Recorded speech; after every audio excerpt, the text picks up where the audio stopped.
Hey there, this is Nate English back again with Gregory Kennedy covering the 2020 Vuelta. Today is the final day, and it was a really good race. It was pretty exciting all the way to the end.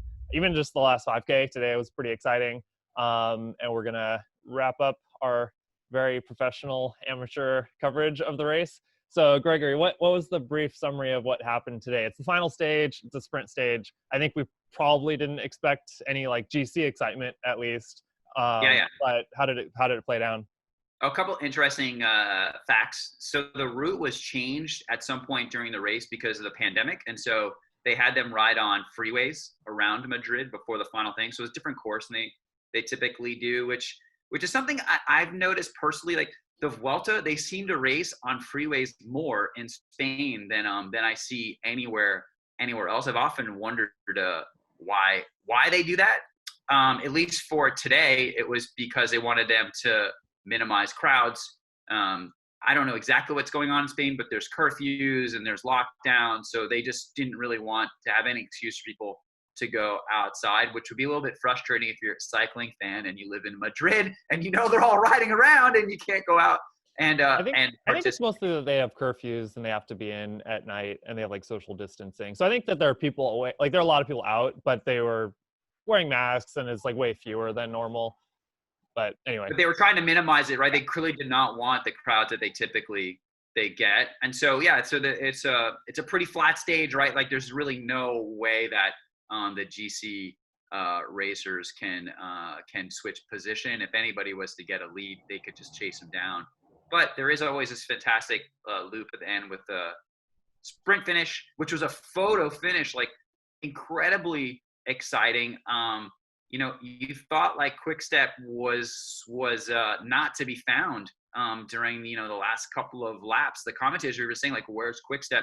And then somehow Sam Bennett did emerge with the rider and contend for the sprint, but it looked like Bennett had it at the last minute. I even saw people posting on Twitter that Bennett had it and then deleting the tweet when the photo finish came out and Ackerman had actually taken the sprint. So yeah, a really exciting finish. So both.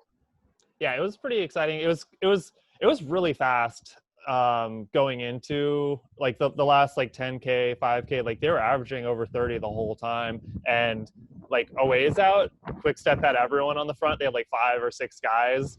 And then finally, like it was so wide open and they had been on the front for like long enough, catching the remains of the break, that they got swarmed. And then, yeah, it was just like 2 of them like hovering back 5, 6, 7 wheels. So they were out of sight, but they were doing what they needed to do. And they played it well. I think they like timed it poorly. If they had just waited a few more K to put their guys in the front, then they could have had a full lead out going into the last K instead of using up their lead out to deliver Bennett to like 3K to go. And then he had to kind of surf on his own sort of, but it was clearly a great close finish. And it was pretty close between the top 4. It was like photo finish for those 2 guys, but it was pretty fun. And then, yeah, so the stage wrapped up. The GC is intact. Roglic won, and it was a good vindication for him after losing the Tour at the very last second. And it's always great. Like, it's always so much fun if you can go back and win a race that you've previously won, because, like, I don't know, you can do it, and, like, somehow it has, like, a special place in your heart to be able to do that. And so, I don't know, it's like, I don't know, it's a nice way to finish the pro season. I feel like it has like a feel-good characteristic to it. But it sounds like there was some debate between us before this call and online about whether or not there can be legitimate GC racing on the last stage. And Gregory, so what's your position on that? Yeah, so and there was some debate between like us and another individual on Twitter. Where all good debates happen. People are always trying to understand the last stage in the Grand Tour, which now I would say has become the tradition that it's not raced. You can even see on Twitter yesterday, Carapaz was congratulating Roglic, like Ineos effectively conceded the race, and they're all, let's have a nice time tomorrow. There's always these fun photo ops and champagne where the riders are riding together, and it's just like a ceremonial stage. It's been the tradition longer in the Tour de France, maybe like the last 20 years. And then the Vuelta and the Giro have adopted it in the last couple of 5 years. It seems to be, after a lot of debate online, that it's as the influence of like broadcast and television and media became stronger and stronger in the races, like they need to get more exposure and just make it more interesting for the sponsors. And that's what's driven the final stage to become more of a procession. And the planners put in place race stages and plans that would not enable much of a GC battle. It's different in the past too. Some races end in individual time trial. There's other ways to do it. And those are raced, right? Like Greg LeMond won the Tour Probably one of the most famous very stages. very famous finish, right? But the debate was whether or not it's actually raced or not. And so some people were taking the position that like theoretically it's raced. If there was a mechanical or something happened, Roglic could lose the jersey. My personal position was that that's actually not the case. And you've seen this tradition in cycling where if the leader, the jersey wearer in the yellow jersey or the red jersey in the Vuelta is behind or has a mechanical, that the contenders will wait for them. This has happened multiple times. You've seen people wait for Froome. Fabio Aru is famously scolded for attacking, and the other riders in the peloton told him like that they had to wait for Froome. And you saw this last year in the Vuelta where Movistar attacked the red jersey when Roglic had an issue, and the same thing happened. So it's not a rule, but it's an unwritten rule cycling. So my position was that in the edge case where Roglic got a flat or mechanical or something happened, I think Ineos in particular would just wait for him and they would all finish together, not to break the tradition, not to upset the fans, not to upset the sponsors. I think that they all understand that that's who really butters their bread. Yeah. I feel like I agree with pretty much everything that you just said, and it is like orchestrated and it's like an accepted tradition. I feel like it is very intentional that they create a final stage that's flat, and it makes it infinitely easy for the sprint teams and the GC teams to control it. So even though there's always, well, not always, but like usually there's some sort of a break and there's this like, one day race kind of feel to it. It's really engineered so that it's not possible for a break to stick it, and it always comes down to a sprint. But it is, I think, and I think in the fringe cases that if they were going into like 5K, 4K to go, and Roglic had a flat and then he couldn't get back on, they would come up with some sort of excuse to like neutralize that time gap if he somehow lost over 30, 40 seconds in the last, few K, and it wasn't within the time cut, like the 2K, 3K to go mark.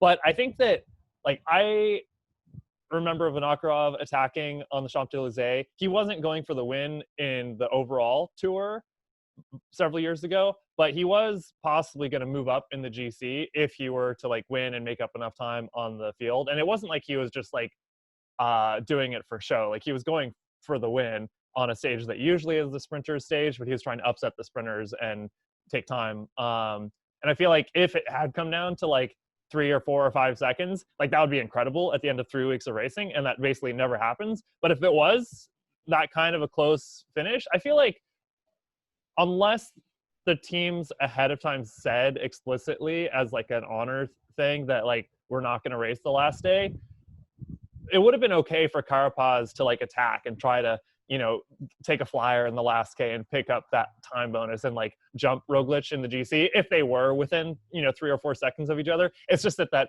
never happens, that there's never a question of whether or not like that's okay. But I feel like if it was that close, it's like it's still a race and there's still, 100K or 50K or 10K to go. Like you can go for it if you're the stronger, smarter rider. I think that would be okay. But there is definitely like a strong honor system in cycling where like if you say that you're going to do something or you say you're not going to do something, like you have to, or there's going to be like social like penalty for that. So like if Ineos said, oh, we're not going to race it, but then they like attacked, like they would get so much flack for that. Obviously they're not going to do that, but if it was 3 seconds, like they might be like, oh, like if there's an opportunity, Carapaz might, attack with 2K to go, so you better like be paying attention.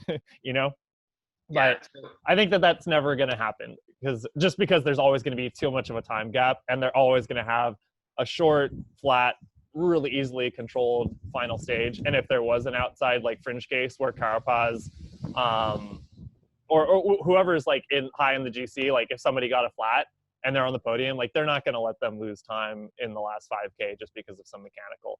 So it's like it's a fun argument to have ideologically, but it's like practically probably never going to matter.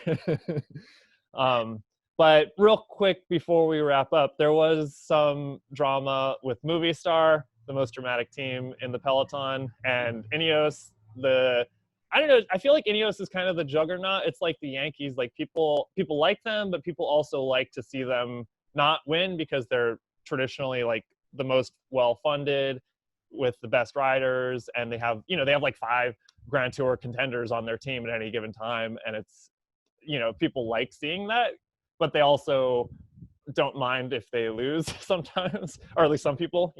So what was happening? What was the Twitter sphere blowing up about, Gregory? Movistar, yeah. Well, you mentioned the social pressure, right?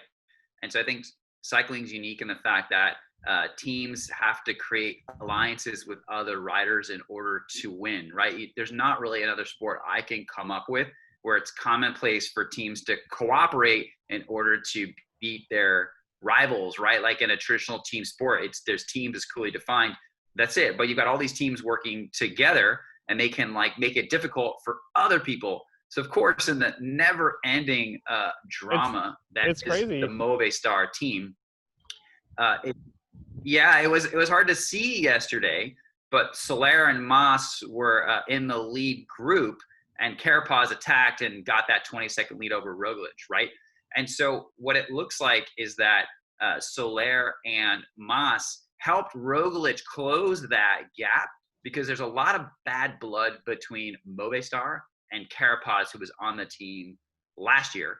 And so I couldn't get all of the information because it happens in Spanish, since I did translate some different news articles to try to understand what's going on. Do you want to add something? I was just going to say, Carapaz was on Movistar for like 4 years and then just switched with a 3-year contract from Movistar. So I feel like we mentioned that briefly, that Movistar and its previous iterations with previous sponsors, it's just like there's such continuity on that team. I feel like it's like a family business where you're like, that's your team forever.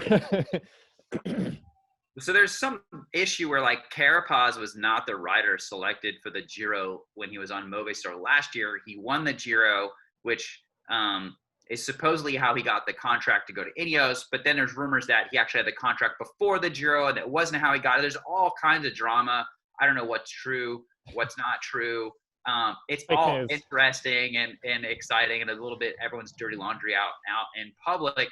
But it appears that was what was going on, that there's so much frustration or resentment over Carapaz for whatever happened, that the rumor is that Soler and Mas probably did a little bit more work than they typically would have if they didn't really care about who was the winner. So cycling has a lot of dynamics that are really different than other sports, with cooperation alliances between teams, and it can affect the outcome. It was a pretty dynamic race, and like I didn't think about that when watching yesterday, but it was notable that like if Roglic was truly isolated and the race had like broken up more and he was on his own, like he could have lost more time. He probably wouldn't have lost a full 50-60 seconds, but he might have lost more than he did, and it would have really come down to the wire in a way that when he finished, he still had a good gap on Carapaz. But it was an exciting race from start to finish. Even the sprint finish today had no consequence for the GC, but it was exciting, and it was like a great way to wrap up the season. And I guess those guys, like, they're gonna go rest, and I guess we'll see how the season shapes up for next year, because it seems like, especially with like France, Italy, Spain, and elsewhere, there's a lot of COVID cases. I kind of imagine they might do something similar to what they did this year and just have a very delayed start to the season. And hopefully, there's a vaccine or case counts are down and it seems safe to proceed later in the season. Because I can't imagine that they're starting racing in like February or March. And they couldn't get riders to go down to do the Tour Down Under. So it seems like, even though it's extremely late in the year for them to finish racing, they'll probably have enough time to have a good off season and then start training again, maybe like around the new year, and get ready for next year. But it'll be interesting, and we'll see. But yeah, we'll wrap up the Vuelta coverage, and then we'll come back soon with some more fitness and training and nutrition related content, which is usually the mainstay of my channel. And as a cycling coach, I love both racing. As a former racer and coach, that's something that we're both very passionate about. But we're also, my whole line of work is focused around helping people get more out of their fitness. So we'll return to that subject matter. Gregory, do you have any parting words before we wrap up for today? Nate, just that it's been fantastic watching the race of you, Nate. I really enjoyed it. I love cycling. I love training. And I love bicycle racing. So, hey, if you want to continue to get fun, interesting coverage from us, like and subscribe. Yeah, cool. Well, we'll come back soon. Take care. Take care. Bye.